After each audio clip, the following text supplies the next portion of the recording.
Patrice Talon reçoit des dignitaires et représentants de la communauté Peul du Bénin, une communauté victime d'abus et parfois stigmatisée.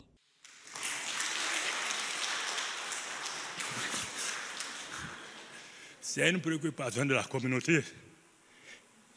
La communauté est en danger. La communauté Peul est en danger. Et il faut qu'on vienne vous soumettre. Sinon, ça ne va pas sur le terrain.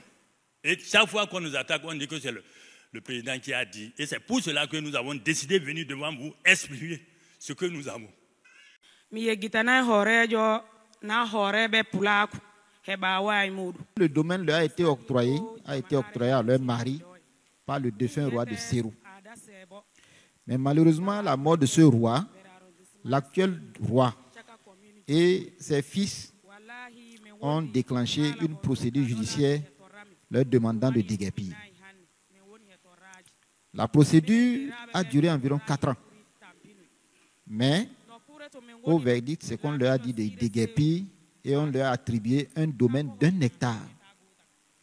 Conséquence, tous les campements aujourd'hui vivent sur le seul hectare. Il n'y a plus possibilité de cultiver, il n'y a plus possibilité d'entreprendre quoi que ce soit. Le cheptel n'y est plus. En termes de gros et petits ruminants, ils sont totalement dépossédés. Ce n'est pas parce qu'une communauté a un mode de vie nomade que cette communauté n'a pas la propriété partagée de l'espace de vie. Au début, l'homme était nomade. Et d'ailleurs, aujourd'hui, on observe combien la quête de bien-être nous amène à quitter notre territoire de naissance. C'est pour dire que la vie, quels que soient ces divers modèles, permet aux communautés humaines, chacun de trouver son compte. Il n'en demeure pas moins que la terre est un bien partagé, à la fois par ceux qui restent au même endroit, pour leur mode de vie socioculturel ou pour leur travail, ainsi que ceux qui choisissent de circuler, de bouger pour leur mode de vie que pour leur activité professionnelle. Si nous avons mis en place le code pastoral auquel le Bénin a adhéré, qui est un dispositif international, si nous avons le Bénin à adhérer à ça, c'est parce que nous reconnaissons que celui qui vit, qui travaille, dans un tel modèle, a également des droits que la vie, que la nature lui a donné, que la communauté globalement doit reconnaître. Deuxièmement, nous avons décidé que nous allons promouvoir la sédentarisation des éleveurs. On n'a pas dit qu'on veut promouvoir la sédentarisation des Peuls.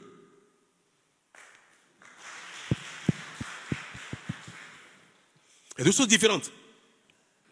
En fait, autant nous reconnaissons que notre territoire, le Bénin, est le bien partagé de tous ceux qui y vivent, à la fois sédentaires ou non sédentaires, autant nous disons qu'il est bien que ceux qui ont un mode de vie non sédentaire aient une accroche sédentaire. Parce que ça peut permettre que l'activité économique soit plus rentable.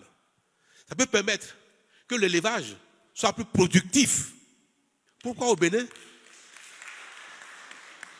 les éleveurs ne peuvent pas être riches? Être un peu riche, comme sont certains éleveurs, ce n'est pas suffisant. Nous avons de grandes ambitions. Au Bénin, des agriculteurs peuvent être riches et avoir des avions comme on le voit au Brésil, aux États-Unis. Des éleveurs peuvent être riches comme on voit au Brésil, aux États-Unis, en Europe. Mais pour le faire, l'élevage en itinérance n'est pas possible. Donc, nous avons décidé d'accompagner certains hommes à commencer à avoir un élevage sédentaire pour créer davantage de richesses.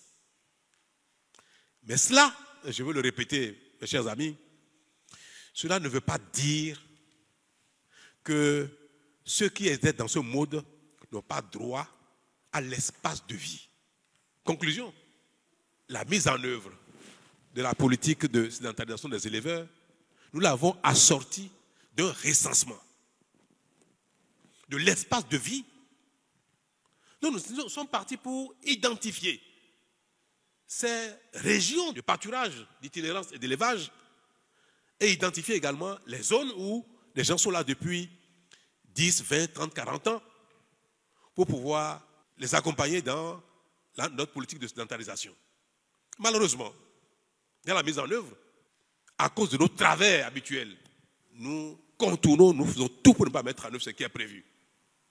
Sinon, on demande de faire un recensement et on dit que des gens se présentent avec des complices et déclarent que cette terre leur appartient, alors qu'ils n'ont jamais vécu là. Leurs parents n'ont jamais vécu là. Ils ne savent même pas ceux qui y ont vécu pendant ce temps-là. Et puis, on trouve les moyens de les déclarer propriétaires. Quand nous allons mettre en place ce comité, ce structure par région, vous allez, s'il vous plaît, dénoncer ces choses-là de manière régulière et courante. Et nous allons sévir. Donc la propriété partagée du territoire sera protégée en ce qui vous concerne. Des arrestations nocturnes sur la base de faux renseignements et de fausses accusations. Des arrestations basées sur des dénonciations calomnieuses et abusives, souvent motivées par des rivalités autour des femmes, des conflits domaniaux, des problèmes de personnes, des adversités politiques. La bataille systématique des animaux et des éleveurs non transhumants, parfois même dans les zones autorisées et réservées au pâturage. Aucune considération des autorités coutumières et religieuses de la communauté Peul dans ces cas d'arrestation. Interpellation des femmes dont les maris sont soupçonnés appartenir à une organisation de terroristes sans avoir la moindre preuve de leur complicité. S'il y a un second fléau tant redouté par la communauté Peul du Bénin, c'est celui des représailles collectives. En effet, pour un acte isolé, commis par une tierce personne, les populations agricoles envahissent tous les camps Peul environnants, saccagent, brûlent et tuent tout sur leur passage impunément. Face à ces difficultés, des doléances sont formulées. Éviter les amalgames et garantir l'impartialité dans les opérations de sécurisation afin de ne pas stigmatiser une communauté entière pour les actes de quelques individus isolés. Renforcer la transparence et la diligence dans les enquêtes menées sur les personnes interpellées, accélérer les procédures judiciaires afin de garantir un traitement équitable et rapide des dossiers dans le respect des droits humains.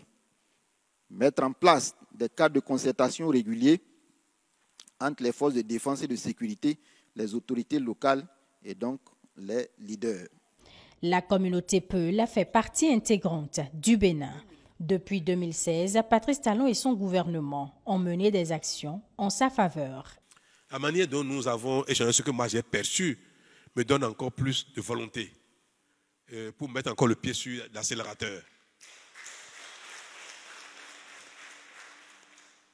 De sorte que sur les 4 points que nous avons évoqués aujourd'hui, ne plus utiliser la lutte contre l'insécurité pour abuser de la communauté et des individus de la communauté Peul, ne plus contester aux Peul et aux éleveurs la propriété partagée de la terre. Trouver les moyens de régler ça de manière définitive. Améliorer l'employabilité des jeunes qui sont là à l'école, qui ont un diplôme, parce qu'on peut l'utiliser pour rendre plus efficace notre politique de sédentarisation. Et veiller à ce que dans tous les secteurs de la vie, que ce soit dans l'artisanat, dans l'art, dans la culture, dans l'armée, partout, que ce qui peut être un bon exemple pour nous, on les mette en exergue pour servir d'exemple aux autres. Et quatrièmement, comment faire pour que l'élevage, avec l'appui de l'État, soit quelque chose qui manifestement produit de la richesse, qui manifestement donne envie à une activité économique que nous savons est une activité prometteuse économiquement. Des actions qui seront renforcées. Assurance en a été donnée par le président de la République au cours des échanges avec la communauté Peul. Le chef de l'État a d'ailleurs souhaité que soient mis en place des comités pour le suivi des recommandations.